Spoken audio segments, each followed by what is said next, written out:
Okay, good morning boys. Today we are going to study the topic principle of superposition problem.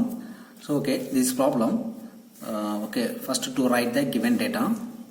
So this problem, given data, the steel rod of 50 mm diameter, a steel rod of 50 mm diameter, so D equal to 50 mm and is subject to a force as shown in figure. Find the elongation of the rod. Elongation the rod. Elongation means change in length. Okay, delta L. Okay, delta L, change in length. Next, take E equal to 2 into 10 power 5 Newton per mm square. That is E equal to Young's modulus. Next data from drawing. So this is the principle of superposition problem. The principle of superposition means so பார்த்துக்கோங்க இப்படி ஒரு steel பார் இது same material ஒரே மெட்டீரியல்ல and area also same, the diameter is also same. Okay va, so D equal to 50 mm. So in the bar வந்து intermediate la different load is acting. So in the different load act ஆச்சுனா so in principle of superposition la இது எப்படி find out பண்ண போறோம்னா separate இப்போ A to total 3 section, A to B ஒரு section, B to C another section and C to D வந்து another section. அப்புறம் separate section எடுத்து ஒவ்வொரு செக்ஷன்லயும் இந்த load act ஆகும் மூலமா எவ்வளவுக்கு change length. So separate change in length find out பண்ணிட்டு ஃபைனலா ஆட் பண்ணும்போது நம்ம total elongation கிடைச்சிரும். இதான் principle of superposition. Okay, so listen, problem solve பண்ணும்போது தெரியும். So first method, the same இது பாத்தீங்கன்னா from the drawing ல இருந்து that is same area. So this diameter is given. Next to find the area. So area equal to pi by 4 d square. Okay, solid rod. Therefore pi by 4 into d square. D equal to 50. Therefore 50 square. So 50 square means என்னன்னா calculator பார்த்துக்கோங்க, shift by 40 into bracket 50 square. So final answer 1963. Therefore area equal to 1963.49 mm square. That is area. So next the length L1 1500 mm. Next இது வந்து L2 னு எடுத்துர்க்கேன் 1000 mm, L3 equal 1500 mm. So first என்ன find out பண்ண சொல்லுங்க, total elongation of the rod. Therefore first the solution. So இது எப்படி find out பண்ண போறோம்னா tensile load equal to plus னு எடுக்கணும், compressive load means minus. Okay, so the value மட்டும் மெமரில வச்சுக்கோங்க, tensile load plus compressed load in minus. Okay, the first consider the section. First section எடுக்க போறேன், A to B section, separate section எடுத்து solve பண்ண போறோம். The first section consider the part AB. So AB part மட்டும் நான் எடுக்கிறேன்.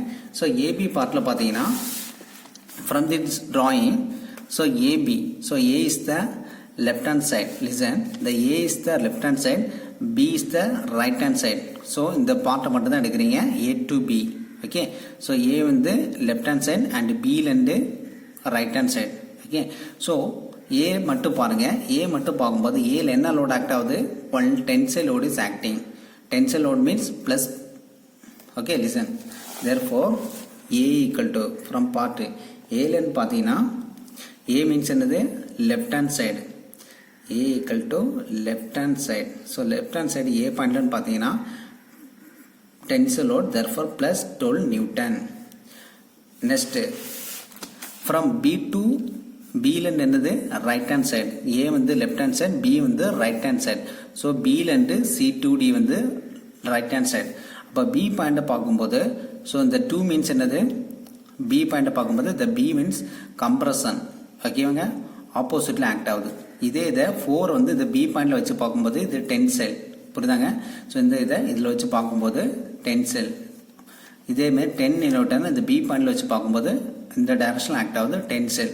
So B மட்டும் compression ஆகுது, ஆப்போசிட் டைரக்ஷன். ஓகே, ஸோ இப்படி பார்க்கணும், B பாயிண்ட்ல பார்க்கும்போது இந்த 2 இந்த ஆப்போசிட் டைரக்ஷன் கம்ப்ரஷன் ஆகுது. இதே B வந்து இந்த இடத்துல அந்த 4 இந்த இடத்துல வச்சு பார்க்கும்போது டென்சைல். அதே மாதிரி இந்த 10 இந்த சைடில் வச்சு பார்க்கும்போது டென்சைல். ஓகே, ஸோ இதை பாருங்க. ஸோ இது எப்படி in right hand side. So right hand சைடில் பார்த்தீங்கன்னா எப்படி எடுக்கலாம், so 2 -2. So -2 plus tensile 4 plus 10. So இந்த மாதிரி ஆன்சர் வரும். ஸோ ஆட் பண்ணும்போது 14 minus 2 12.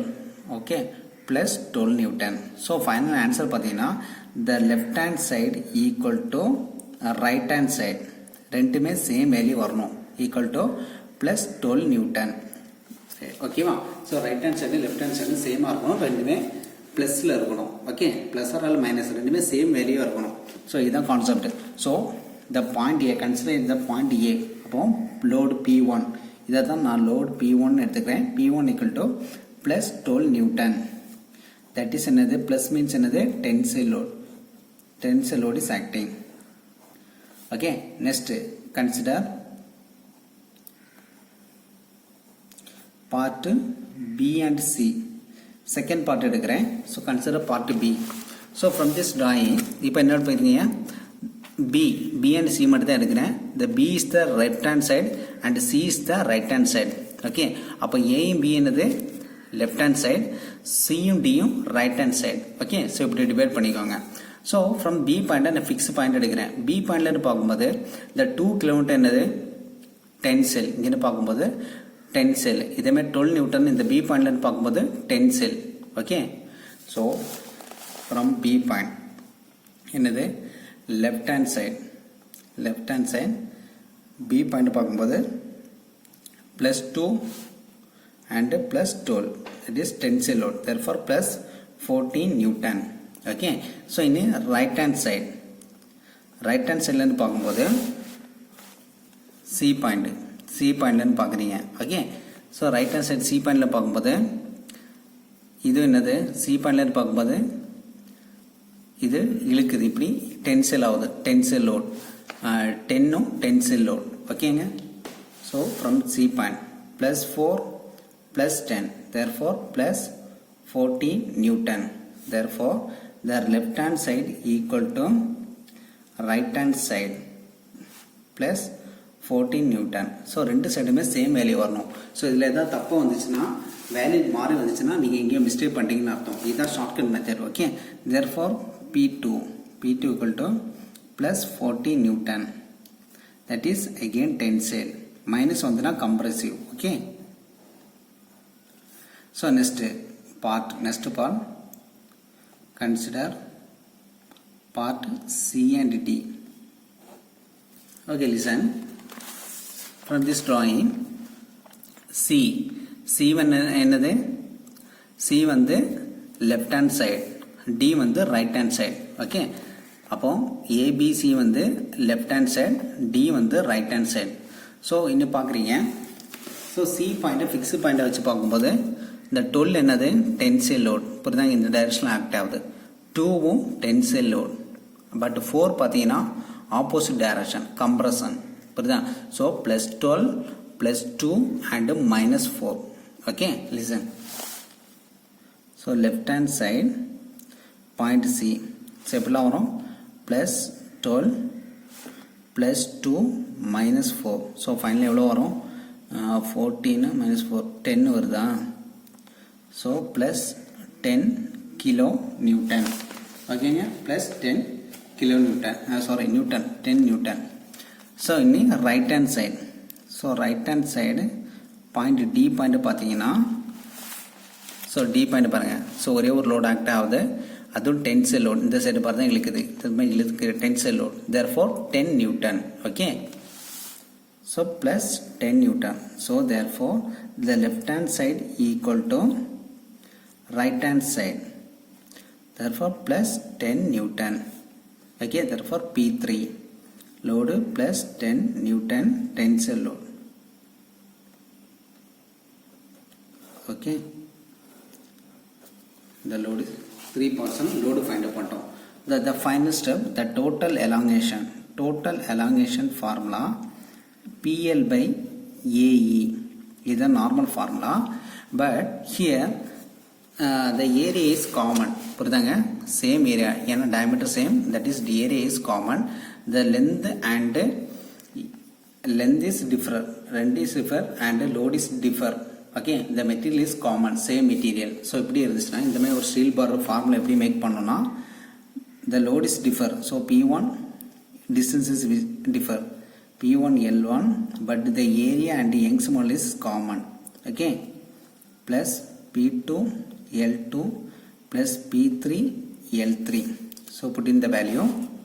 So if the value apply பண்ணலாம் P1 means 12 into L1 means 1500 Newton from given data. Okay, next P2 means 14. Okay, 14 into L2 means 1000. Next P3 means 10 into 1500. So divided by area already நம்ம find out பண்ணிட்டோம் 1963.49 into Young's modulus. From this problem 2 into 10 power 5. Okay, so the value find out பண்ணா போதும் final answer completed. So listen, first பாத்தீங்கன்னா 12 into 1500 separate bracket, again bracket 14 into 1000 put in bracket, again 10 into 1500.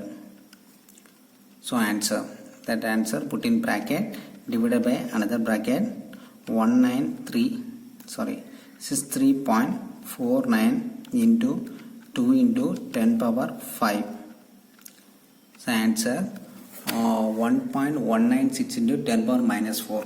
So that is answer delta L 1.196 into 10 power minus 4 mm. So that is the final answer. Okay boys, so இவ்வளவுதான்.